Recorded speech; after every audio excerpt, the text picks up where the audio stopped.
Cosmos from truthaction.org, and just mention Rudkowski from WeAreChange.org. All these gentlemen here, except for Dr. David Leifer and James ONeil, have a website, and you can find out much more information on their views there. Cosmos.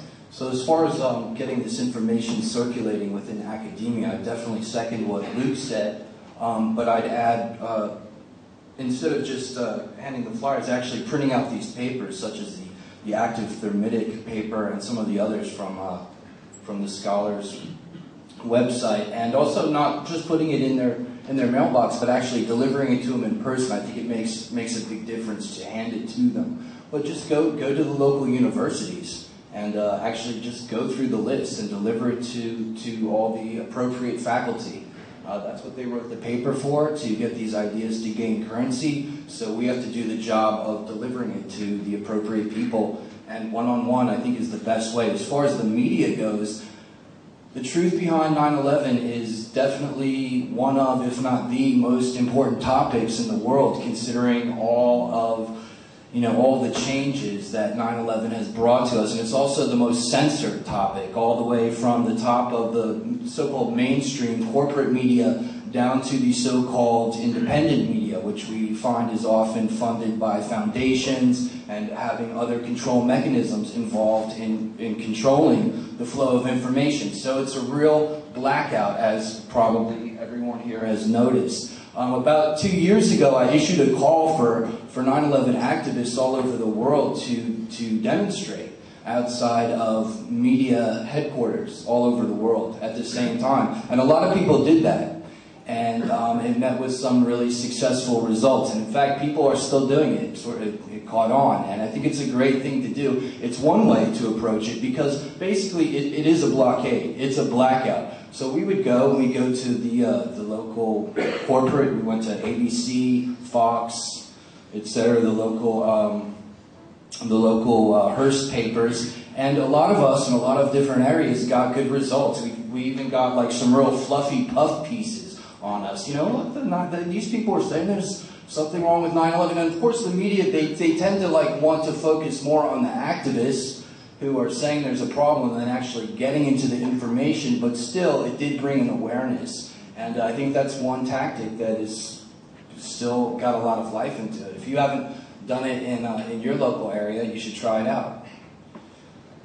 Thanks, Cosmos. James ONeil, Barrister at Law. He's also facilitating our event on the 19th of November in Brisbane. And just one other comment about academia. David Leifer, I believe I contacted you, and I stimulated your interest in joining Architects and Engineers for 9/11 Truth. Tried about 40 people and got one.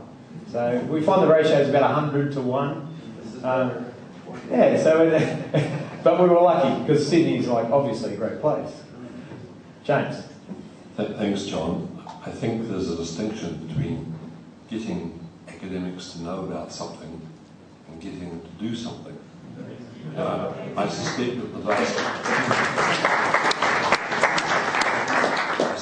vast majority of academics in the scientific field, and including that engineering and architecture as well as physics and chemistry, know full well what Stephen and his colleagues have been saying and doing and writing about for a number of years now. But their jobs depend on them not doing anything about it, because increasingly in academia as elsewhere, the funding for the research they would wish to do comes from government sources. And as Stephen's experience makes abundantly clear, if you step out of line, you lose at the very least the funding, and at worst your job. I'm old enough to remember the Kennedy assassination and the aftermath of that. It took a long time for that information to come out, that the Warren report was on a par intellectually and morally with the 9/11 Commission report. We have the great advantage nowadays of having the internet, so information is disseminated at an enormous rate. And I'm encouraged more than anything by the fact that the public opinion polls in the United States indicate that somewhere between 35 and 45% of Americans believe that they've not been told the truth about the events of 9/11, and that to a greater or lesser extent the US government or its agencies were involved.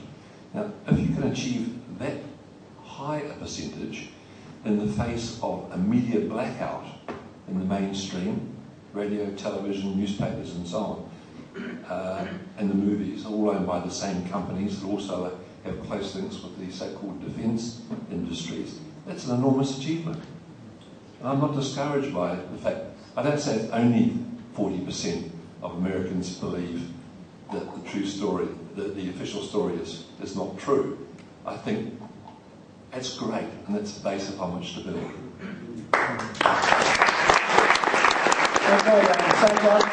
This is Sasha Liu, our web designer, who's done an absolute excellent job.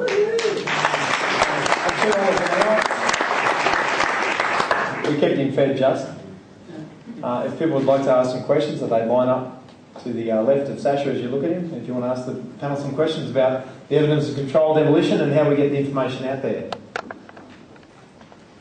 There we go. Now what we'll do here is, if someone feels strongly that they can respond to the question, then we'll take a question to you. So just put your hand up and let me know that you want to respond, and we'll let you take a question. Step right up to the microphone and stay in the shot, please. It's a general question to all of you. Have any of you been approached by the Australian media being here? Has anyone through the mainstream media interviewed you or taken any interest in you whatsoever? Well, I can answer that question. No, we paid for a proper press release to go out twice on the news wire to all the news services. We have got an interview on Today FM at 9:45 on Monday.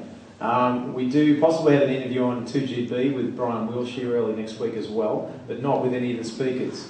But in this case, we have secured one interview with the mainstream with Richard Gage, but on a Monday. There was really no other media interest except for the alternate media, and of course we have our Radio Skid Row 88.9, and the people are here today. That the morning show there has been calling out 9/11 since I sort of stimulated that activity through a friend of mine that joined the radio station, and I hope to have a radio show there within the next few months. We're starting to work with inside of these organisations, get on the board, get involved, offer a donation to a radio station to get a foot in the door, whatever it is that you have to do to get the word out, because obviously these are very dire times and we need to think of new things. Okay. Anyway, I just thought it's one of the greatest events in modern history, and it's absolutely incredible that you're actually talking about it and the media shows no interest. It's just so obvious and the what's people going know. on here. The people know. Next question, please.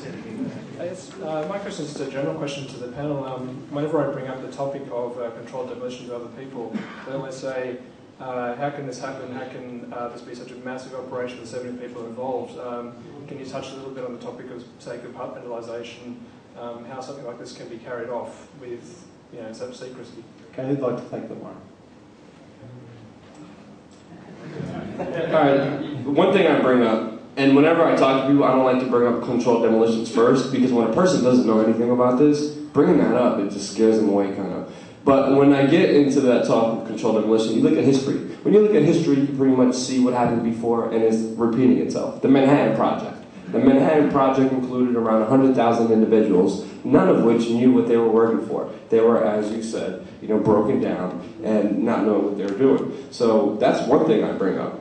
And we can't know everything, and it's a lot easier to say, we don't know everything. We're asking questions. I'm not supposed to know all the answers. The answers are within the government, and they're the ones denying us the proper answers to our questions. We'll answer for you. Stephen, would you like to add to that? Real quick.